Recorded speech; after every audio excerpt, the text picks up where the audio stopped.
साथियों, यहां बहुत बड़े स्तर पर खेती किसानी होती है।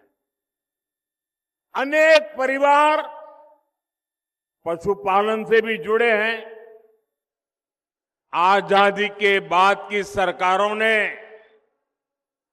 छोटे किसानों के हितों को प्राथमिकता नहीं दी। इस वजह से छोटे किसान हमेशा संकटों से घिरे रहे। लेकिन ये मोदी है,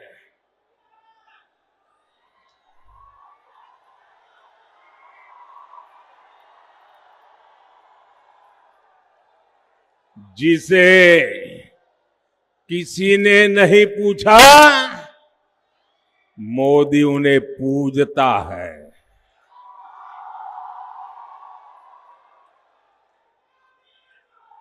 साथियों,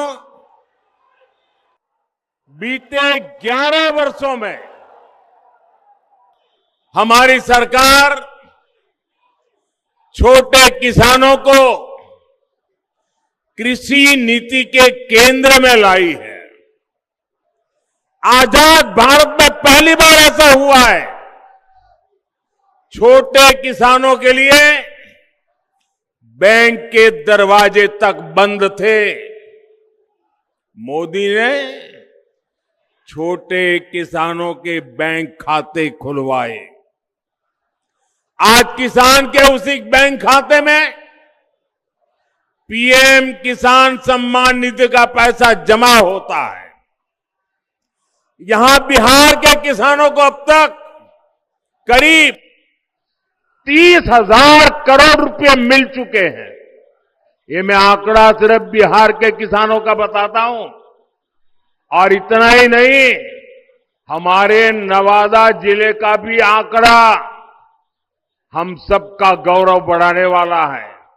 यहां के 2 लाख किसानों के खाते में 650 करोड़ रुपए जमा हो चुके हैं।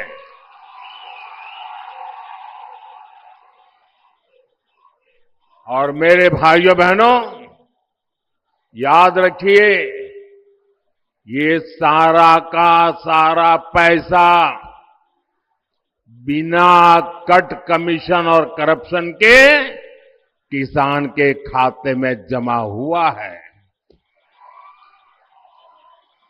अगर जंगल राज वाले होते, उनके साथी कांग्रेस वाले होते, तो आपके हक का ये सारा का सारा पैसा लूटकर अपनी तिजोरी भर लेते। और ये मैं नहीं कह रहा हूं, कांग्रेस के ही एक प्रधानमंत्री ने कहा था कि दिल्ली से 1 रुपया निकलता है तो गांव जाते जाते 15 पैसा हो जाता है। ये रास्ते में ये कौन सा पंजा था जो रुपये को घिस करके 15 पैसा बना देता था। साथियों, बिहार के लिए एनडीए का जो घोषणा पत्र आया है, उसमें तो किसानों और पशुपालकों को डबल उपहार मिला है।